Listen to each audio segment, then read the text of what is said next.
Bab 3559. Tidak bisa membantu. Tidak, aku pikir apa yang dikatakan ketua aula sangat masuk akal, kata Tracer Taois dengan serius. Melirik pria ini, pancaran matanya tidak jauh berbeda dengan Paman Li. Eric Qin mengerutkan kening, tetapi tidak mengatakan apa-apa. Semuanya terlalu berlebihan.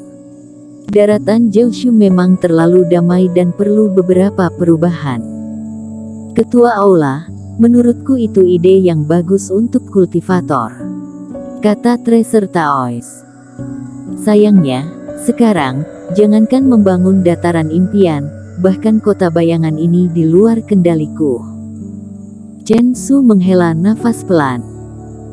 Apa yang dikatakan teman seiman Cheng sebelumnya benar? Apakah itu dunia kalangan kultivasi atau kota, bisa ada pertempuran, tetapi harus cocok. Dan sekarang panggung berdarah terlalu kejam. Kalian juga telah melihat bahwa utusan utama panggung berdarah, untuk mendapatkan batu roh, hanya berjuang murni sepanjang hari, dan menjanjikan keuntungan besar. Membiarkan semua master dari berbagai pihak muncul, dan setiap hari master yang kuat akan jatuh. Ini juga tidak mendorong daratan Jiushu ke depan, atau bahkan mengguncang fondasi seorang kultivator, yang bahkan lebih buruk. Jadi demi ambisiku dan untuk kalangan kultivasi daratan Jiushu, aku harus menyingkirkan bahaya yang tersembunyi ini. Kalaupun sendirian dan memiliki kemampuan terbatas, aku pasti akan melakukannya. Chen Su mengepalkan tinjunya, seolah-olah dia tidak punya jalan untuk kembali. Tuan Chen, jika Anda membutuhkan bantuan, saya dapat membantu Anda, kata Tracer Taois dengan penuh semangat. Uhuk-uhuk. Mendengar ini, Eric Qin tiba-tiba batuk beberapa kali. Teman seiman Cheng, ada apa denganmu? Sebelum menunggu jawaban Eric Qin, dia melihat tubuh Eric Qin bergetar hebat.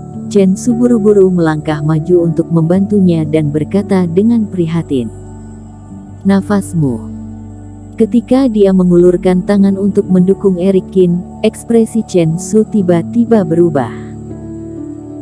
Nafas Eric Qin saat ini bukan lagi satu penurunan dari tahap fase penilaian sebelumnya, tetapi sebenarnya sudah turun ke tahap awal dari fase penilaian, melainkan sebuah tahap awal. Berantakan, seperti seorang kultivator dalam sakit, suka dan duka. Bukan masalah besar, hanya saja aku menggunakan sihir terlarang untuk membunuh Sepo sebelumnya, jadi sekarang serangan baliknya datang, hanya perlu beristirahat lebih dari 10 hari. Eric Qin mengambil beberapa napas dalam-dalam, dan dengan bantuan Chen Su, dia perlahan bangkit dengan wajah pucat setelah beberapa lama. Butuh waktu lama untuk beristirahat. Mata Chen Su memancarkan aura depresi yang sangat tersembunyi. Namun, ketika dia meletakkan tangannya di lengan Eric Qin, dia juga bisa merasakan bahwa cedera Eric Qin tidak dangkal, dan itu akan baik-baik saja jika dia bisa pulih dalam 10 hari. Tuan Chen, aku juga mengagumi dan mendukung visi yang Anda uraikan. Jika Anda membutuhkan sesuatu, selain berkelahi, aku akan memberikan sedikit bantuan. Eric Qin mendapatkan kembali beberapa semangat dan juga mengatakannya dengan serius.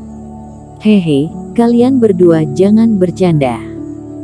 Kalian berdua adalah kultivator wilayah asing, bagaimana kalian bisa mempertaruhkan nyawa kalian?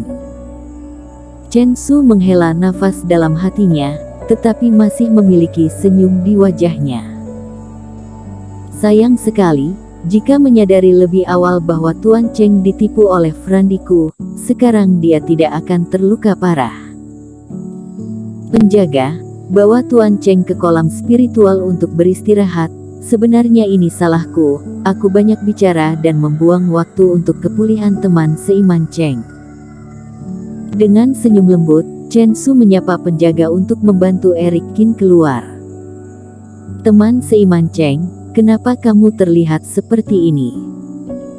3 orang, Clarence, yang sedang menunggu di luar aula, melihat wajah pucat dan napas Erikkin yang tidak rata, dan mereka semua mendatangi mereka.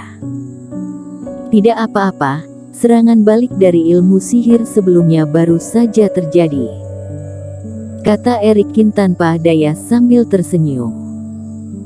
Demikian pula halnya dengan penggunaan ilmu tiada dua yang lengkap. Meskipun untuk sementara memberikan kekuatan yang sebanding dengan 2 kegagalan dan membuat pedang yang mengagetkan, serangan berikutnya juga mengerikan. Ayah juga jelas tahu bahwa kamu sedang terluka namun tetap membuang banyak waktu. Clarence meminta maaf. Kalian pergi, aku akan bertanggung jawab untuk sisanya, katanya kepada para pelayan. Tuan muda, Tuan meminta kami untuk mengirim 2 tamu terhormat ke kolam spiritual. Pelayan itu mengangguk dan kemudian berkata, kolam spiritual, bukankah kamu mengatakan kolam spiritual? Clarence tercengang. Pelayan itu menggelengkan kepalanya dengan cepat. Lupakan saja, ayah pasti linglung. Dengarkan aku dan langsung pergi ke kolam spiritual. Clarence langsung membuat keputusan. Teman seiman Cheng, kolam spiritual ini adalah tempat yang baik untuk kultivasi dan pemulihan di kota bayangan kami, karena koneksi ke garis lei lebih kuat daripada reiki spiritual kolam umum. Kolam spiritual 10 kali lebih kuat, lebih murni dan nyaman untuk diserap oleh para kultivator. Lebih baik pergi ke sana untuk memulihkan diri.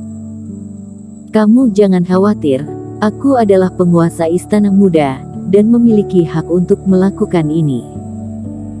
Erikkin, kamu terluka sangat parah, dan kamu harus berpartisipasi dalam rapat terbesar nanti, jangan menolak. Sierra Kin juga membujuk. Terima kasih banyak, teman seiman.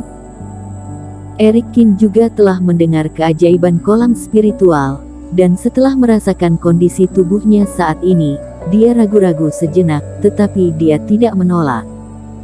Tidak perlu berterima kasih. Aku juga mendapatkan banyak batu roh dari kamu, tetapi kamu yang bertarung mati-matian, jika tidak, aku tidak akan mengambil risiko ini, kata Clarence sambil tersenyum bahagia. Erikkin tersenyum tak berdaya. Dirinya merasa bahwa Clarence, seorang kultivator, benar-benar lugas, tanpa kepura-puraan. Adapun ayahnya, Chen Su, sulit untuk dikatakan. Kereta kembali melaju ke jalan, menuju bagian belakang Istana Bayangan. Setelah Erikkin dan Tracer Taois pergi, kuil kembali hening. Tuan Istana, keduanya dijemput oleh Tuan Muda Istana.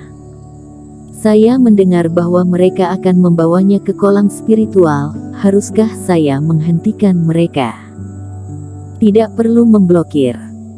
Bagaimanapun, mereka adalah teman Clarence, jadi biarkan dia pergi. Pada saat ini, Chen Su masih mempertahankan penampilan berdiri di depan pagar batu giok dan perlahan melambaikan tangannya. Tuan Istana, apakah Tuan Cheng ini berpura-pura? Paman Li bertanya. Itu belum tentu benar. Memang benar bahwa anak ini tidak terpengaruh oleh teknik khusus, tetapi cederanya nyata. Chen Su mengetuk batang giok dengan ringan. Tidak mungkin. Kalau Tuan Cheng bisa melawan 2 kegagalan dan kawan-kawan, tetap bermanfaat, tapi sayangnya dia terluka parah.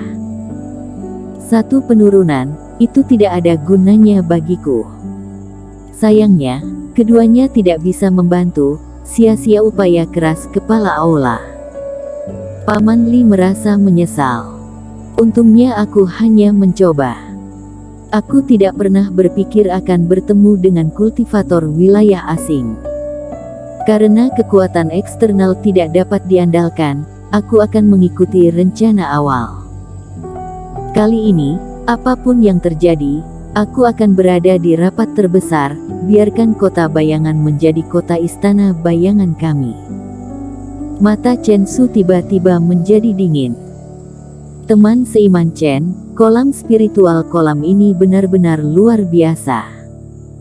Berdiri di depan kolam spiritual besar di gedung, merasakan Reiki melonjak di bawah, hati Erikin bergerak sedikit. Napas dari kolam spiritual ini, meskipun bergelombang ke udara, dapat terasa nyaman di seluruh tubuh dengan seteguk meridian dan tulang yang sebelumnya rusak memiliki perasaan mati rasa saat dipijat. Tentu saja, total ada 3 kolam spiritual, dan ini yang paling elit. Orang-orang dari panggung berdarah pernah berdiskusi dengan ayahku untuk membeli satu, tapi ayahku langsung menolaknya. Clarence tersenyum dan kemudian memerintah beberapa kultivator untuk membawa tong hitam besar. Bersambung.